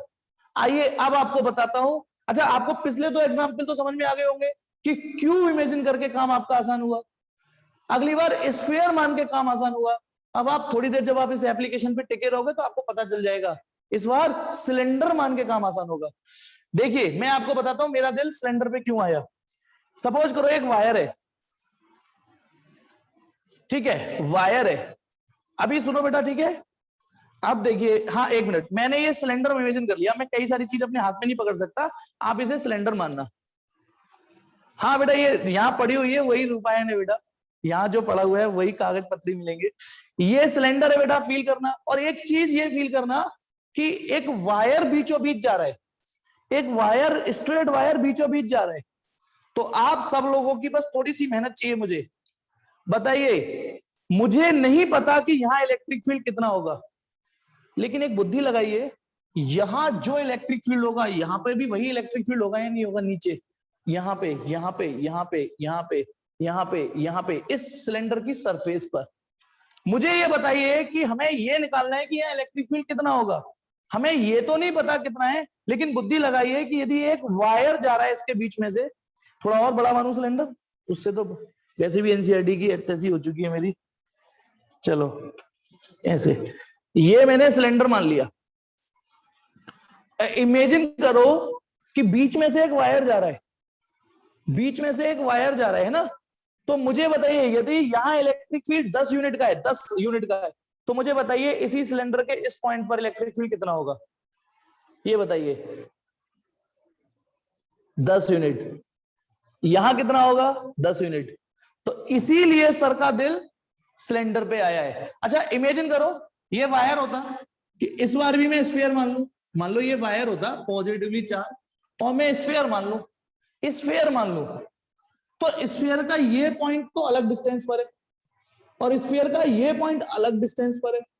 तो बताना, पॉइंट ए और पॉइंट बी, इन दोनों पॉइंट पर एक जैसा इलेक्ट्रिक फील्ड होगा या अलग अलग होगा? यदि मैं वायर को सिलेंडर वो स्फीयर से घेरता हूं, तो इस वायर को स्फीयर से घेरता हूं, तो यदि मैं इस वायर को स्फीयर से घेरता हूं, तो ए पर इलेक्ट्रिक फील्ड अलग आएगा, बी पर अलग आएगा।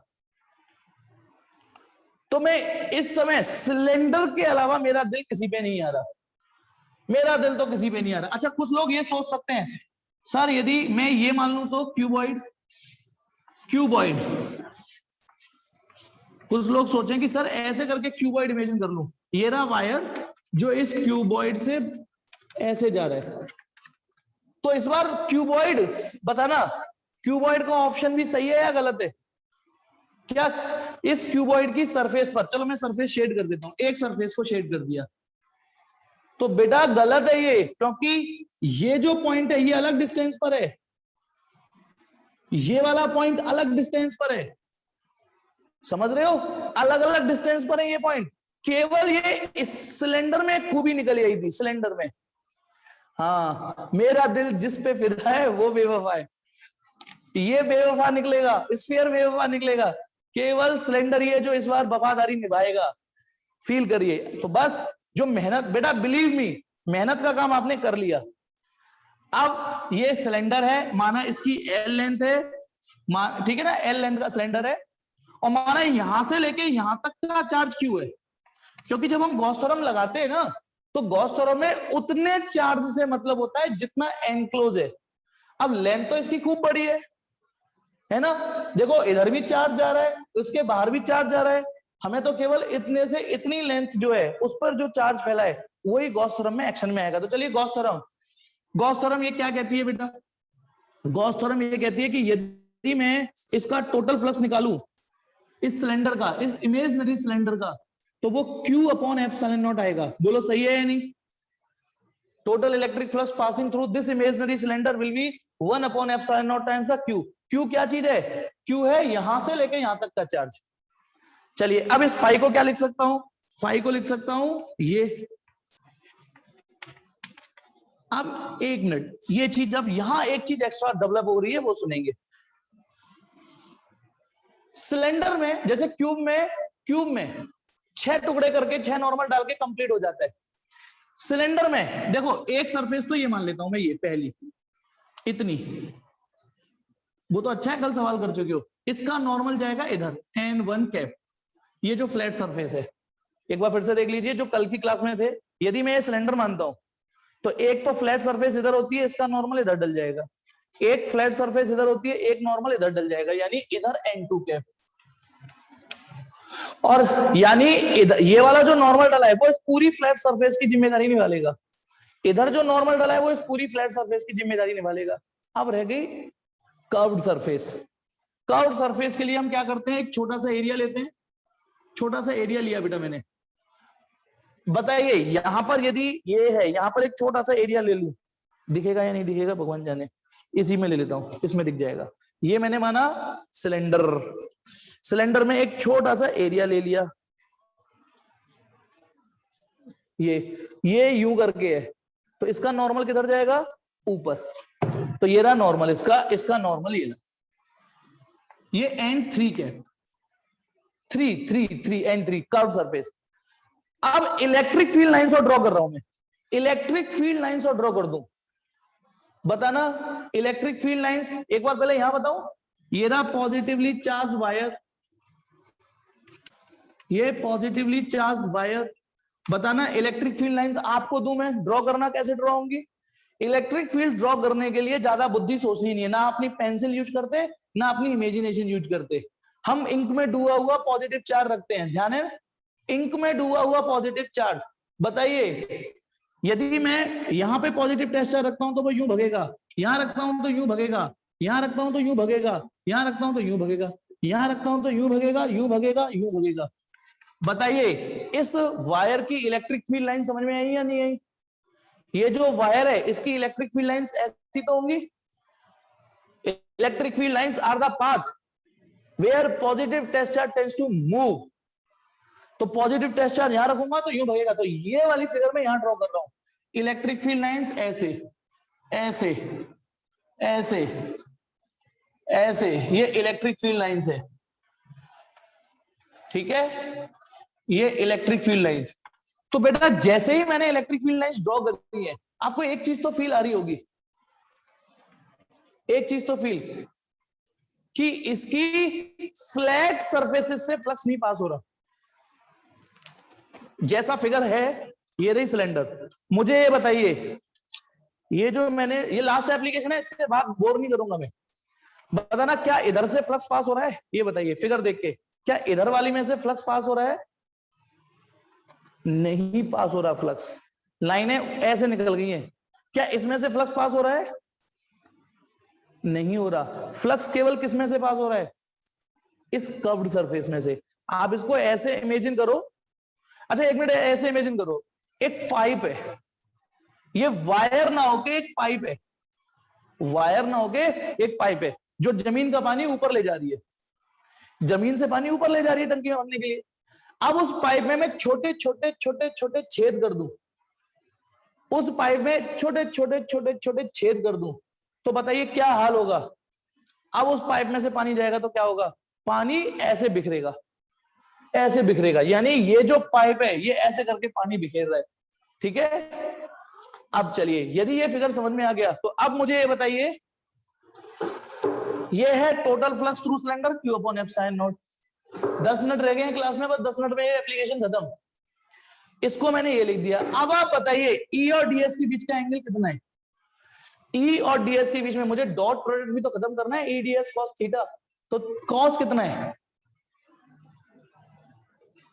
cos कितना है, तो पता है यहां एक भसड़, यहां एक भसड़ क्या हुई, मैं एक्सप्लेन कर रहा हूं।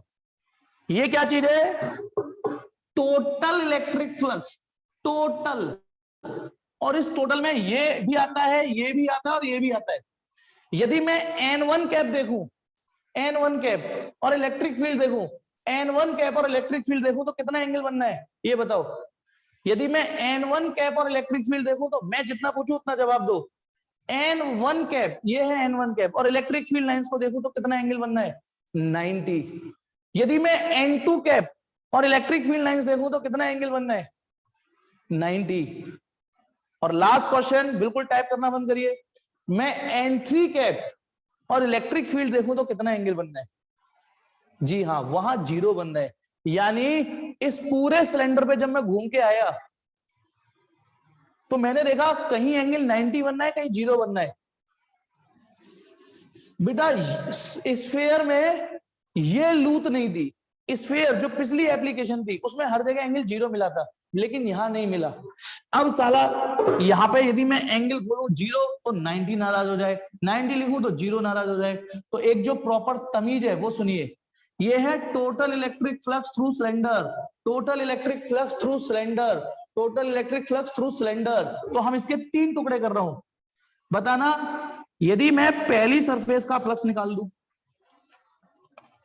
प्लस दूसरी सरफेस का फ्लक्स निकाल दूं, प्लस तीसरी सरफेस का फ्लक्स निकाल दूं, तो भी तो टोटल, बेटा मैंने आरएचएस में कोई छेड़छाड़ नहीं करी, एलएचएस के 3 टुकड़े कर दिए। सुनिए, ये है total electric flux, total electric flux, और ये है टोटल इलेक्ट्रिक फ्लक्स, जिसको मैंने 3 टुकड़ों में, देखो ये क्या चीज है, ये कि पहली सरफेस में से फ्लक्स निकाल दूं, ये है दूसरी सरफेस का फ्लक्स निकाल दूं, और ये है तीसरी सरफेस का फ्लक्स निकाल दूं, और तीनों को जोड़ दूं, तो भी तो ये टोटल फ्लक्स हुआ। तो इसके बाद ये स्टेप समझ में आया या नहीं आया? यानी टोटल इलेक्ट्रिक फ्लक्स के मैंने 3 टुकड़े कर दिए। और ध्यान रखना, जैसे ही मैंने 3 टुकड़े किए, जैसे ही मैंने 3 टुकड़े किए, किसी पर भी ये वाला साइन नहीं लगाया, ये सब साइन हट जाएगा तीनों में से, क्योंकि अब ये अपने आप में, सिर्फ ये अपने आप में टोटल इंटीग्रेशन थोड़ी नहीं है, अपने आप में टोटल थोड़ी नहीं है, ये तो सिर्फ दूसरी सरफेस का है, और अपने आप में ये टोटल थोड़ी नहीं है। अब आप एंगल खोल दोगे, अब आप एंगल खोल दोगे धीमे धीमे। बताइए, इस वाले को देखिए फिगर में, पहली यानी जिस पर N1 कैप डला है, तो बताइए पहले के लिए EDS के बीच का एंगल कितना है? EDS cos, पहली सरफेस में EDS cos 90। ये जो पहली सरफेस है उसमें E और DS वेक्टर, देखो E तो ये लंबी सी लाइन है और DS ये नॉर्मल, प्लस जो दूसरी है, दूसरी यानी ये वाली, ये दूसरी फ्लैट सरफेस जो है EDS cos, बताइए कितना एंगल है इस वाले में? 90, और प्लस तीसरा थर्ड EDS, तीसरी सरफेस है ये, बताइए EDS cos थीटा कितना है? 0। और मजे की बात, अच्छे बच्चों को बता रहा हूं, सिर्फ यहां 0 नहीं है, यदि आप यहां पे भी ले लेते छोटा सा एरिया सिलेंडर का यहां पे ले लो, तो इसका नॉर्मल इधर जाता, नॉर्मल और इलेक्ट्रिक फील्ड में एंगल यहां भी 0 मिलता है। और आरएचएस क्या है? Q/ε0, आरएचएस है Q/ε0। हम तो डूबेंगे सनम, तुम्हें भी ले डूबेंगे, तो cos 90 की वजह से पहला 0, दूसरा 0, तीसरा EDS, पहले 2 इंटीग्रेशन 0, मैथमेटिकली भी समझो और फिगर में भी देखो, फिगर में भी आपको ये फील आ जाएगा कि पहली 2 सरफेस से फ्लक्स पास ही नहीं हुआ। ये जो सिलेंडर था, जिस तरीके से लाइनें पार हो रही थी, इस वाले में से लाइन आर पार हुई नहीं, इसमें से लाइन आर पार हुई नहीं, लाइन आर पार हो रही है सिर्फ कर्व सरफेस से। अब देखिए, जो सर का दिल सिलेंडर पे आया, केवल ये वाला इंटीग्रेशन बचा। कौन सा वाला इंटीग्रेशन बचा?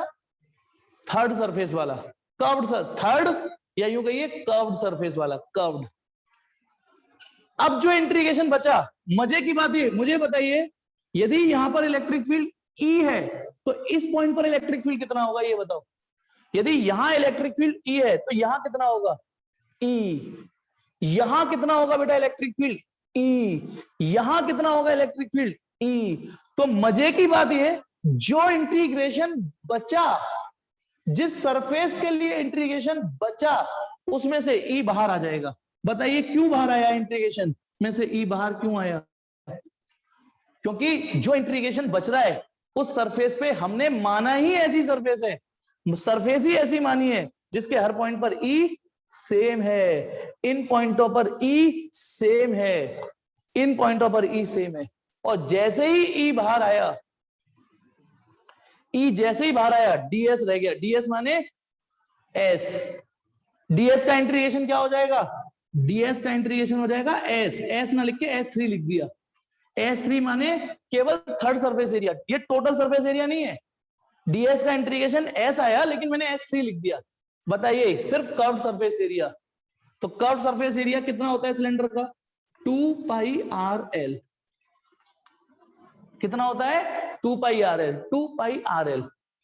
ठीक है, हो गया बेटा, आंसर आ गया। और आज की लास्ट कहानी, तो E की जगह E 1/2πε0 1/R Q/L। चेक करो, E को छोड़ के 2πε0, R यहां, L यहां, और मैंने L को जानबूझ के Q के नीचे लिखा,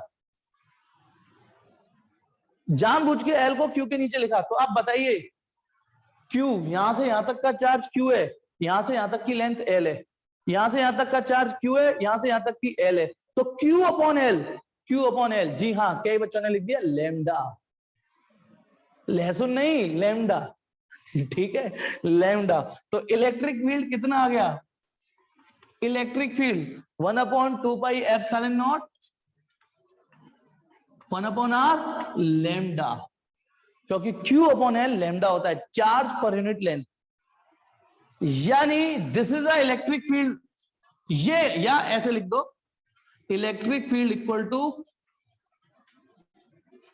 आज आपके खाते में इलेक्ट्रिक फील्ड का एक फॉर्मूला और जुड़ गया, एक फॉर्मूला और जुड़ गया इलेक्ट्रिक फील्ड का, वो ये, कौन बताएगा ये फॉर्मूला आप कब यूज कर सकते हो, कंडीशन अप्लाइड तो इसमें भी है, कंडीशन अप्लाइड तो इसमें भी है, ये भी फॉर्मूला आपको हर समय साथ नहीं देगा, ये फॉर्मूला सिर्फ किन परिस्थिति में यूज कर सकते हो, जब एक इनफाइनाइटली लॉन्ग स्ट्रेट वायर हो, ठीक है ना, चार्ज्ड वायर हो, ये उसका इलेक्ट्रिक फील्ड है, ये उसका इलेक्ट्रिक फील्ड है। और एक झंडू सा क्वेश्चन होमवर्क में और दे रहा हूं बेटा, एक होमवर्क में, अब अगली मीटिंग में मत आइएगा, ठीक है, कोई डाउट हो तो उसके लिए आप आइएगा, लेकिन अब मैं पढ़ाने नहीं वाला हूं। तो बेटा एक क्वेश्चन और सुन लीजिए, 19वां 20वां 23वां 23rd 19 20 23। अब मैं आपसे बस ये विनती करूंगा, अच्छा आपने देखा इस बार electric field inversely proportional to r है, इस बार electric field inversely proportional to r है, यानी मैं क्या बताना चाह रहा हूं, आपने ऐसा इलेक्ट्रिक फील्ड भी पढ़ा है, आपने ऐसा इलेक्ट्रिक फील्ड भी पढ़ा है, और आज आपने ऐसा इलेक्ट्रिक फील्ड भी पढ़ लिया, ये आप प्रीवियसली पढ़ चुके हो। कौन बताएगा कौन सा वाला फॉर्मूला था जिसमें इलेक्ट्रिक फील्ड स्क्रीनशॉट ले लो, मुझे टाइप करके बताइए कि inversely proportional to r square किस में आता है electric field, inversely proportional to r square, जी हाँ, सिंगल पॉइंट चार्ज में आता है, सिंगल पॉइंट चार्ज में इलेक्ट्रिक फील्ड में नीचे आर स्क्वायर होता है। अच्छा आर क्यूब किस में आता है, आर क्यूब नीचे किस में आता है, आर क्यूब 1/r क्यूब, बिल्कुल ठीक नमन, प्रिंस बिल्कुल ठीक, अक्षर बिल्कुल ठीक, चेतन बिल्कुल ठीक, कन्हैया बिल्कुल ठीक, थोड़ा थोड़ा ठीक कन्हैया, अभिषेक ठीक। डाइपोल, डाइपोल में ये आता है, डाइपोल के इलेक्ट्रिक फील्ड में। और आज आपकी नॉलेज ये कह गई कि ऐसे भी इलेक्ट्रिक फील्ड है जहां electric field 1/r inversely proportional to r होता है, ठीक है। चलिए ये पूरे का इलेक्ट्रिक फील्ड हुआ। अब मैं आपको, ठीक है, आपको होमवर्क होमवर्क मैं बताऊंगा, क्यों टेंशन ले रहे हो, पर आज बेटा इससे रिलेटेड डाउट हो तो बात करो, नहीं तो आज तो मैं भी थक गया बेटा। और शाम को डाउट क्लास नहीं है बेटा, आज आज शाम को डाउट क्लास नहीं है, ठीक है, क्योंकि अब आप डाउट का मतलब गलत तरीके से निकालना